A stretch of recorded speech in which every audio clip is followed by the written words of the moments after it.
అందరికీ నమస్కారం. Welcome back to my channel.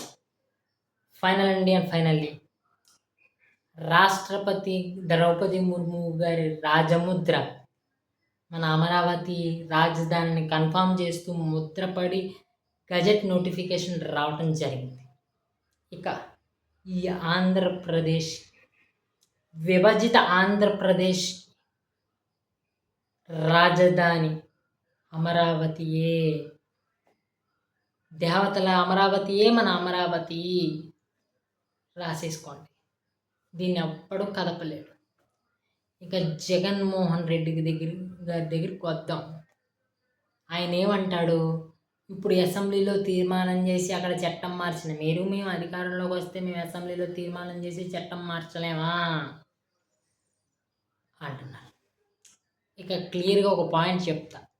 2014లోని Andhra Pradesh Telangana విభజన సమయంలో రాసుకున్న విభజన చట్టంలో ఆంధ్రప్రదేశ్కి రాజధాని లేదు. ఈలోగా ఒక 10 సంవత్సరాల పాటు మీకు హైదరాబాద్ని రాజధానిగా ఇస్తున్నాము. ఈలోగా మీరు ఒక రాజధానిని కనిపెట్టుకొని దాన్ని అభివృద్ధి చేసుకునే పనిలో ఉండండి అంటే ఆయన ఒక క్లాజ్ ఉంది. ఇప్పుడు ఆ క్లాజు 10 సంవత్సరాలు పూర్తయిపోయింది. ఇప్పుడు కేంద్ర ప్రభుత్వం కోరింది, మీకు ఏ రాజధాని కావాలి అని మీరు ఒక అసెంబ్లీ తీర్మానం చేసి పంపండి. మేము దాన్ని చట్టం చేసి పార్లమెంట్లో ఉభయ లోక్సభ రాజ్యసభ పార్లమెంట్లో 2/3 మెజారిటీ వస్తే మీ బిల్లును మేము ఆమోదింపజేసి రాష్ట్రపతికి పంపించి రాష్ట్రపతి సిగ్నేచర్ ద్వారా మీకు గజెట్ నోటిఫికేషన్ పంపుతాము. ఇది కేంద్రము మన రాష్ట్ర ప్రభుత్వానికి చెప్పింది. సో ఇదే జరిగింది. ఏం జరిగింది, రాష్ట్ర ప్రభుత్వం ఒక రోజును సెట్ చేసుకుని ఆ రోజున అసెంబ్లీ మీటింగ్ పెట్టుకుని ఈ అమరావతిలో ఏం జరిగింది, ఎలాంటి ఇబ్బందులు ఎదుర్కొన్నాం మనం అని అన్నీ మాట్లాడుకుంటూ దీన్ని ఒక నోటిఫై చేసి దాన్ని కేంద్రానికి పంపితే కేంద్రంలో లోక్సభ రాజ్యసభల్లో పెడితే ఒక్క వైఎస్ఆర్సీపీ మాకు ఈ బిల్లు నచ్చలేదు, మేము అమరావతికి వ్యతిరేకం కాదు అని దొంగ నాటకాలు ఆడి వాకౌట్ చేశారు. ఈ బిల్లును BJP, TDP, Janasena, Aam Aadmi party, Congress, Shiv Sena party ఇలాగ 10 నుంచి 15 పార్టీలు 2/3 మెజారిటీతో ఒప్పందం కుదుర్చుకున్నాయి. ఇప్పుడు ఈయన గారు లింగుమింగుమంటూ వచ్చేసి నేను రాజధానిని మార్చేస్తానంటే కుదరదు. మళ్ళీ ఇదే ప్రాసెస్ కంటిన్యూ అవుతుంది. ఈయన గారు ఇక్కడ తీర్మానం చేసి అక్కడ పంపితే అక్కడ 2/3 మెజారిటీ మళ్ళా వస్తే ఈ మావి గన్ను మళ్ళా రూపాంతరం చెందుకుంటుంది.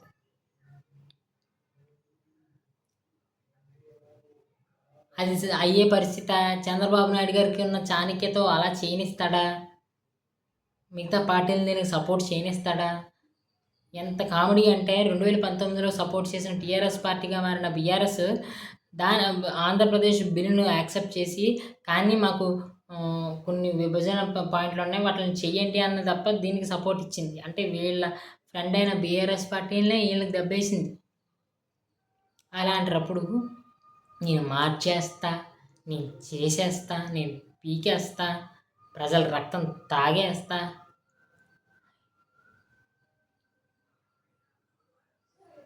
అక్కడ అవినీతి జరిగితే అమరావతిలో మీరేం చేసుకోవాలి? 2019 నుంచి 2024 దాకా మీరే అధికారంలో ఉన్నారు కాబట్టి అది ఏమిటో నిరూపించి తీసుకొచ్చి పెట్టాలి. ఇప్పుడు మళ్ళీ మేము అధికారంలోకి వచ్చిన తర్వాత అక్కడ జరిగిన అవినీతిని అంతా బయటికి తీసి మేము మీ ముందు పెట్టి అమరావతిని దెబ్బేసి మేము మావిగన్న పెట్టుకుంటామంటే ఎట్లా కుదురుద్ది?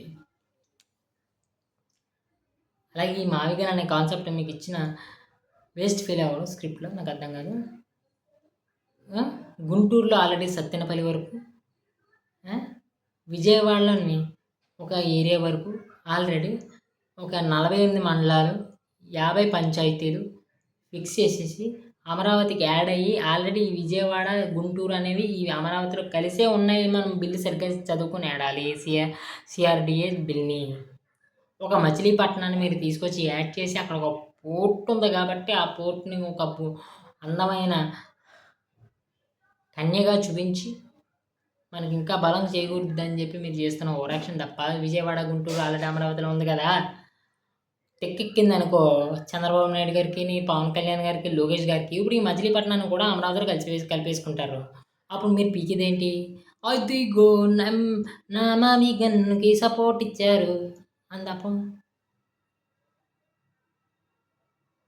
అని మాట్లాడడం తప్ప మీరు మహా అయితే వీళ్ళ కర్మ కాలిపోయి ఎవరి కర్మ? కూటమి కర్మ కాలిపోయి ఈ టీడీపీలోని లేకపోతే టీడీపీ పార్టీ పేర్లు చెప్పుకోవడం ఎందుకు? కూటమిలో ఉన్న కొంతమంది ఎమ్మెల్యేలు చేస్తున్న చెత్త పనులకు లేకపోతే అవినీతి పనులకు ప్రజల్లో ఒక మార్పు రావాలి అని చెప్పేసి మళ్ళీ కోరుకొని మిమ్మల్ని అధికారంలోకి తీసుకొస్తే మహా అయితే మీరు పీకిది ఏంటనుకుంటున్నారు? అమరావతిలో పనులు ఆపటం. మళ్ళీ మీరు రొటీన్ కార్యక్రమాలు మరి 2019 నుంచి 2024 దాకా ఏం చేస్తారో ఇవి చేస్తారు. చేసినప్పుడు ఏమవుద్ది? మళ్ళీ ప్రజల్లో మీకు వ్యతిరేకత. పవన్ కళ్యాణ్ ఊరుకుంటాడా? తగులుకుంటాడు గిట్టుగా. తగులుకుంటే మీ పరిస్థితులు ఏమైపోతాయి? మళ్ళీ 2034లోని అంతదాకా తేరలే కూటమి ప్రభుత్వం.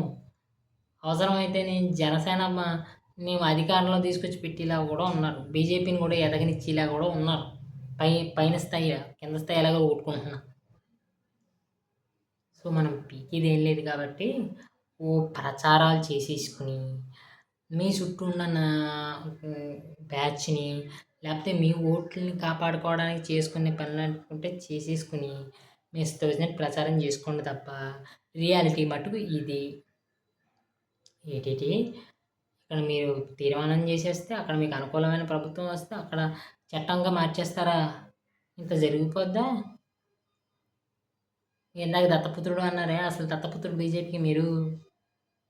నా కేసుల నుంచి నన్ను తోసేయండి, నా కేసుల నుంచి నన్ను కాపాడండి, మీరేం చెప్పినా చేస్తాను, అన్ని బిల్లులకి సపోర్ట్ చేస్తాను. లాస్ట్ ఏదేంటి చేసింది అదే. మీరు పీకిదే అలా పని చూసుకోండి. నా వీడియో కనుక నచ్చాలి, లైక్ చేసి షేర్ చేసి సబ్స్క్రైబ్ చేసుకోండి. ఈ వీడియోకి ఇంత సెలవు.